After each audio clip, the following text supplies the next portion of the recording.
நண்பர்கள் அனைவருக்கும் வணக்கம். இது என்ன கம்ப்ளைண்ட்னு பார்த்தீங்கன்னா, இந்த இடம் மட்டும் டார்க்காக இருக்குது, இங்கே மட்டும் ப்ளூ கலர் ரீட்ரேஸ் லைன் வந்துட்டுருக்கு.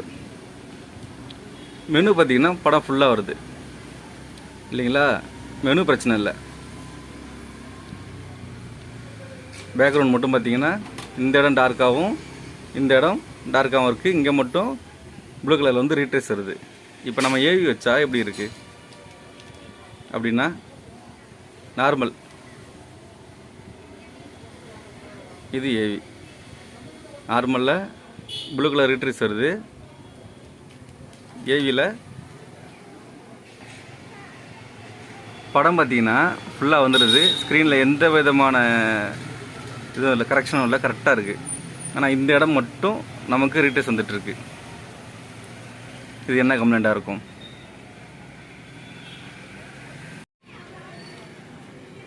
இது பார்த்திங்கன்னா கவர்மெண்ட் கிட்டு. இதில் எல்லா கெப்பாசிட்டரும் நல்லாயிருக்கு, கெப்பாசிட்டர் கமாண்ட் எதுவுமே இல்லை. நமக்கு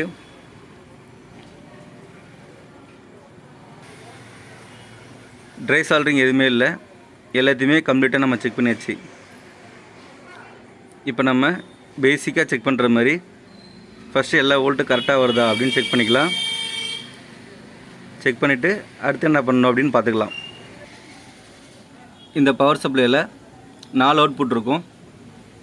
இது B+ வோல்ட்டு, வெர்டிகல் ஏசிக்கு போகக்கூடிய வோல்ட்டு, இது கண்ட்ரோல் வோல்ட்டு, இது ஆடியோ ஏசிக்கு போகக்கூடிய வோல்ட்டு. இப்போ ஃபஸ்ட்லேருந்து நம்ம செக் பண்ணிட்டு வந்துடலாம்.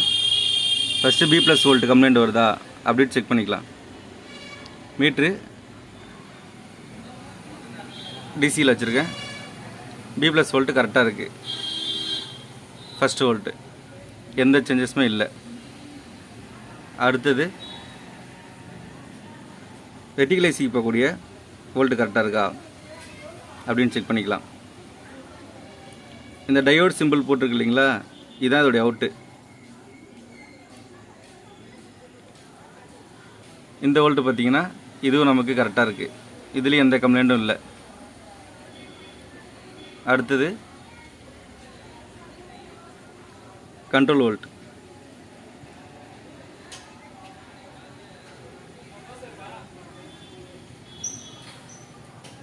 வோல்ட்டு பார்த்திங்கன்னா 11.3, இதுலேயும் எந்த பிரச்சனையும் இல்லை, வோல்ட்டு ஸ்டேபிளாக தான் இருக்குது. அடுத்த ஆடியோ வோல்ட்டையும் நம்ம செக் பண்ணிக்கலாம்.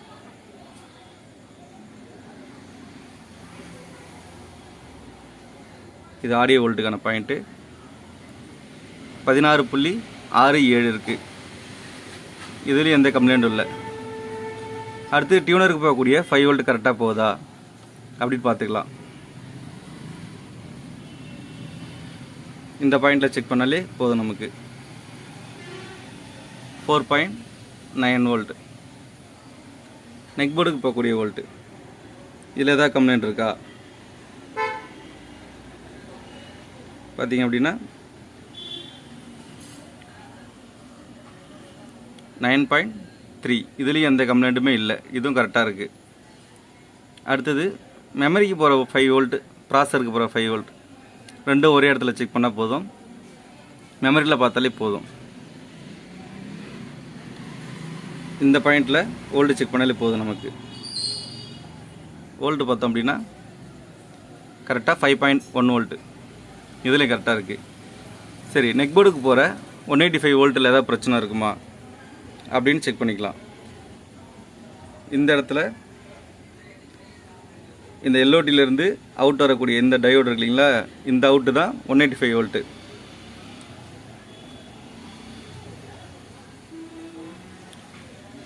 $173.9, இதுலேயும் எந்த பிரச்சனையும் இல்லை, இதுவும் கரெக்டாக இருக்குது. அடுத்தது நெக் போர்டு பேஸில் அவுட்புட் வோல்ட்டு கரெக்டாக போகுதான்னு பார்த்துக்கலாம். அதாவது டியூபுக்கு போகிற இன்புட் வோல்ட்டு கரெக்டாக இருக்கான்னு பார்த்துக்கலாம். ஃபஸ்ட்டு கீழேருந்து போய்க்கலாம். வோல்ட்டு பார்த்திங்கன்னா கரெக்டாக இருக்குது. நம்ம கொடுக்குற இன்புட் வோல்ட்டுக்கு அதாவது இன்புட் சிக்னலுக்கு தகுந்த மாதிரி இங்கே வோல்டேஜ் வேரியேஷன் ஆகிட்டுருக்கும். இது நமக்கு கரெக்டாக இருக்குது, எந்த பிரச்சனையும் இல்லை. அடுத்த கண்ணில் எப்படி இருக்குன்னு செக் பண்ணிக்கலாம். இந்த கன்லையும் பிரச்சனை இல்லை.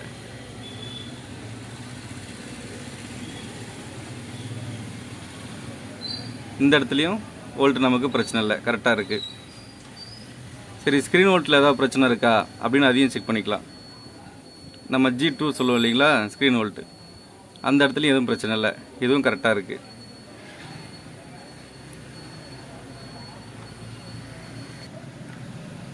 அடுத்தது இந்த ஐசியில், அதாவது இந்த ஐசியிலேருந்து நெக் போர்டுக்கு போகக்கூடிய இந்த 5 வயர் பட்டை வயர் இருக்கு இல்லைங்களா, இந்த இடத்துல வோல்ட்டு செக் பண்ணிக்கலாம்.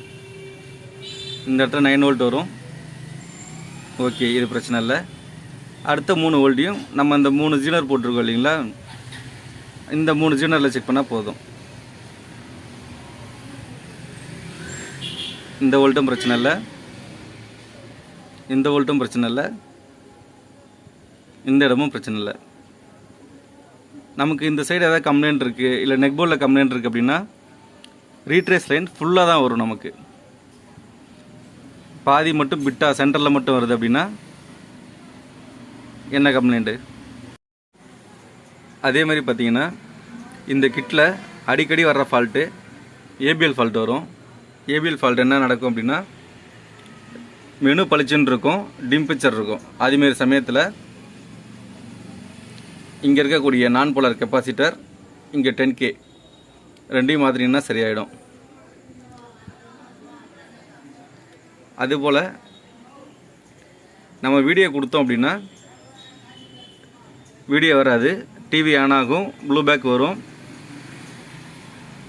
வீடியோ சிக்னல் கொடுக்கும்போது வீடியோ சுத்தமாக வராது. அதேமாரி சமயத்தில் இந்த வீடியோ பின் இருக்கு இல்லைங்களா, நம்ம கொடுக்குற பின், இந்த சர்க்யூட்டை ட்ரேசர் பண்ணிட்டு வந்தோம் அப்படின்னா இங்கே ஒரு ப்ரொடக்ஷனுக்காக ஜீனர் போட்டிருப்பாங்க. அதாவது ஹை வோல்டேஜ் வந்து மெயின் ஐசி வீணாக போகக்கூடாதுன்னு சொல்லிட்டு இந்த ஜீனர் போட்டிருக்காங்க இல்லைங்களா, இந்த ஜீனர் கம்ப்ளைண்ட் வரும். இது ஷார்ட் ஆகிடும். ஷார்ட் ஆச்சுன்னா என்ன செய்யும், இங்கே உள்ளே போகிற சிக்னல் உள்ளே போகாமல் இப்படி கிரவுண்ட் ஆகிடும். அதேமாதிரி கம்ப்ளைண்ட் வந்தால் இந்த ஜீனரை செக் பண்ணிக்கோங்க. இப்போ இந்த பிரச்சனைக்கு நம்ம ஜீனரையும் செக் பண்ணிக்கலாம். இந்த இடத்துல வோல்ட்டு பார்த்தாலே போதும். இப்போ இந்த இடத்துல பார்க்குற வோல்ட்டு பார்த்தீங்கன்னா 0.5 வோல்ட்டு, இவ்வளோ தான் வரும். அதே சர்க்யூட் ட்ரேசர் பண்ணிட்டு வந்தீங்கன்னா உள்ளே வரும்போது ஒரு கெப்பாசிட்டி போட்டிருக்காங்க இல்லையா, இந்த கெப்பாசிட்டி கம்ப்ளைண்ட் வரும். இந்த கெப்பாசிட்டி கம்ப்ளைண்ட் வந்துச்சுன்னா படம் டிம்மாக இருக்கும், மெனு பளிச்சுன்னு வரும், ஏபிஎல் ஃபால்ட்டு மாதிரியே வரும். டிம் பிக்சர் பிரச்சனைக்கு இந்த கெப்பாசிட்டும் ஒரு காரணம். வீடியோ வரலன்னாலும் இந்த கெப்பாசிட்டி கம்ப்ளைண்ட் வரும். வி ஹோல்டு மாதிரி, அதை நம்ம பிளாக் அண்ட் ஒயிட் டிவியில் வி ஹோல்டு பிரச்சனை வரும் இல்லைங்களா, அதேமாரி பிரச்சனை வந்தாலும் இந்த கெப்பாசிட்டை மாற்றிட்டு தான் அடுத்தது நம்ம இது பண்ணணும்.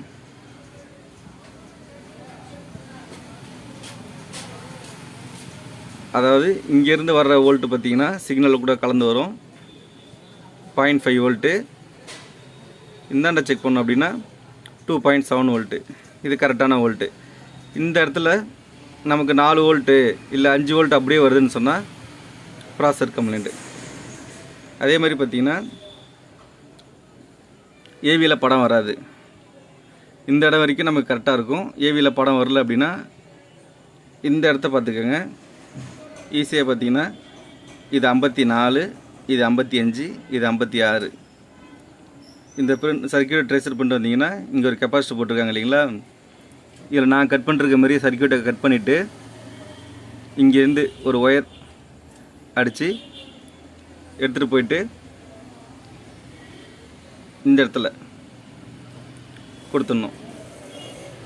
கொடுத்துட்டு இந்த சர்க்யூட்டை கட் பண்ணிட்டீங்க அப்படின்னா நம்ம சேனலில் ஓடும் இல்லைங்களா, ஆர்எஃப் லைன் 0, 1, 2, அதுலேயே உங்களுக்கு படம் வந்துடும். இதுதான் நார்மலாக வர ஃபால்ட்டு. ஓகே, இதில் என்ன, இந்த கிட்டில் என்ன ஃபால்ட்டுன்னு நம்ம பார்த்துக்கலாம்.